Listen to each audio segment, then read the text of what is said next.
St. Augustine Commentary on the Gospel of John, chapter 21, verse 19 to 25 following.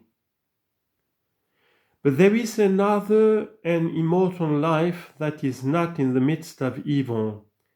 There we shall see face to face what is seen here through a glass and in a riddle. 1 Corinthians chapter 13, verse 12.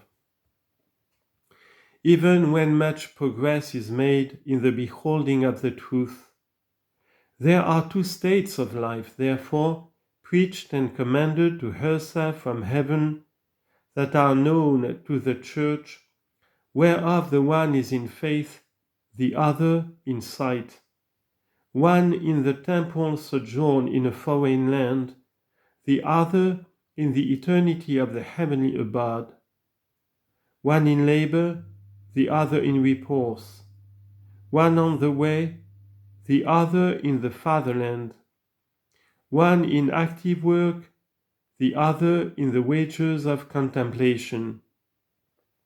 One declines from evil and makes for good, the other has no evil to decline from and has great good to enjoy. The one fights with a foe, the other reigns without a foe. The one is brave in the midst of adversities, the other has no experience of adversity.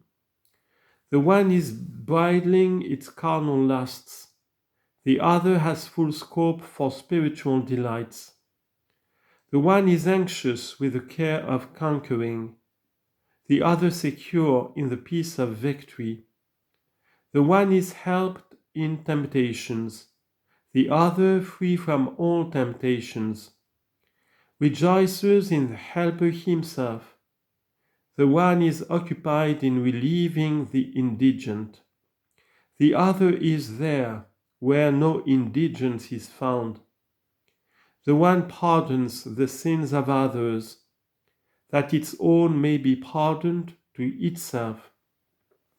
The other neither has anything to pardon, nor does aught for which pardon has to be asked. The one is scourged with evils, that it may not be elated with good things.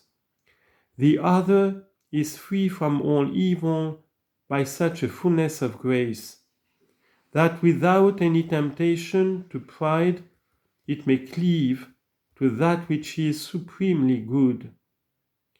The one discerns both good and evil. The other has only that which is good presented to view. Therefore the one is good but miserable as yet, the other better and blessed. This one was signified by the Apostle Peter, that other by John.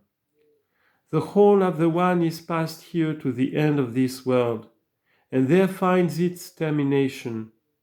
The other is deferred for its completion till after the end of this world, but has no end in the world to come. Hence it is said to the latter, Follow me, but of the former, Thus I will that he tarry till I come. What is that to you? Follow you me.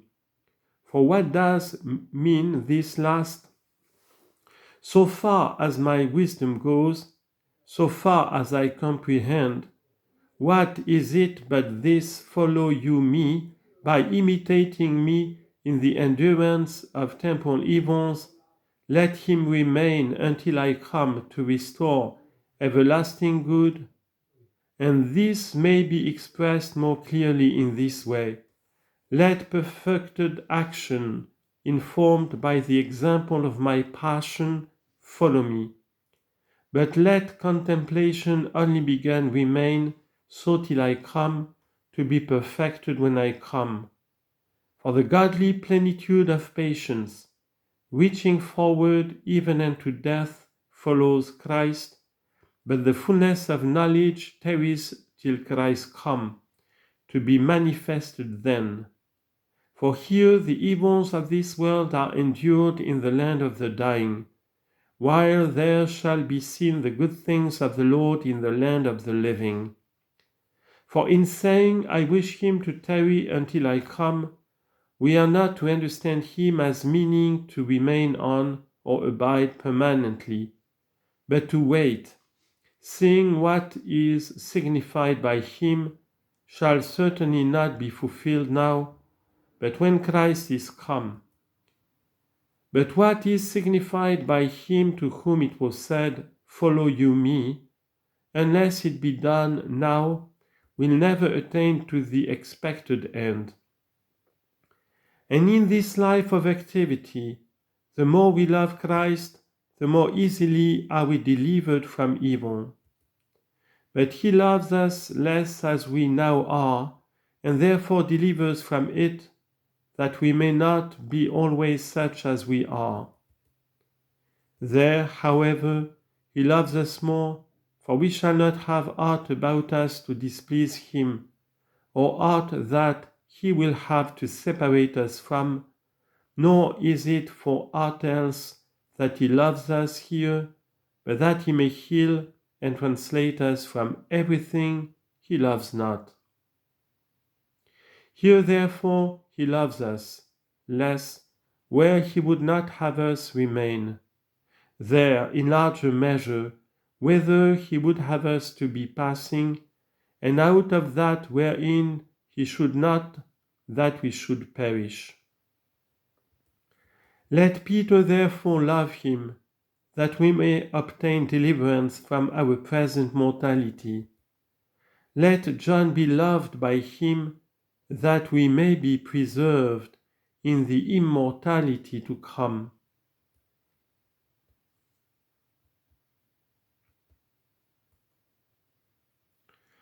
But by this line of argument we have shown why Christ loved John more than Peter, not why Peter loved Christ more than John. For if Christ loves us more in the world to come, where we shall live unendingly with him, than in the present from which we are in the course of being rescued, that we may be always in the other, it does not follow on that account that we shall love him less when better ourselves, since we can in no possible way be better ourselves save by loving him more. Why was it, then, that John loved him less than Peter, if he signified that life wherein he must be more abundantly loved? But because on that very account it was said, I will that he tarry, that is, wait until I come, for we have not yet the love itself, which will then be greater far, but are expecting that future, that we may have it when he shall come. Just as in his own epistle the same apostle declares, it has not yet appeared what we shall be, but we know that when he shall appear, we shall be like him, for we shall see him as he is. 1 John chapter 3 verse 2. Then accordingly shall we love the more that which we shall see. But the Lord himself, in his predestinating knowledge, loves more that future life of ours that is yet to come, such as he knows it will be hereafter in us, in order that by so loving us he may draw us onward to its possession. Wherefore, as all the ways of the Lord are mercy and truth. Psalm 25 verse 10. We know our present misery, because we feel it, and therefore we love more the mercy of the Lord, which we wish to be exhibited in our deliverance from misery.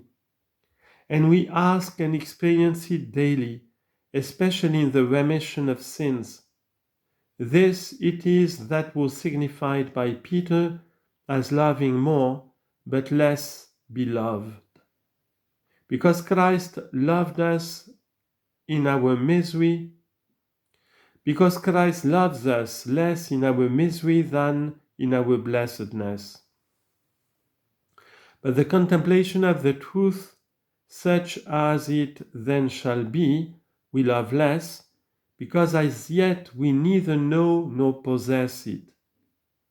This was signified by John as loving less, and therefore waiting both for that state itself and for the perfecting in us of that love to him, to which he is entitled till the Lord come, but loved the more, because that it is which is symbolized by him that makes him blessed.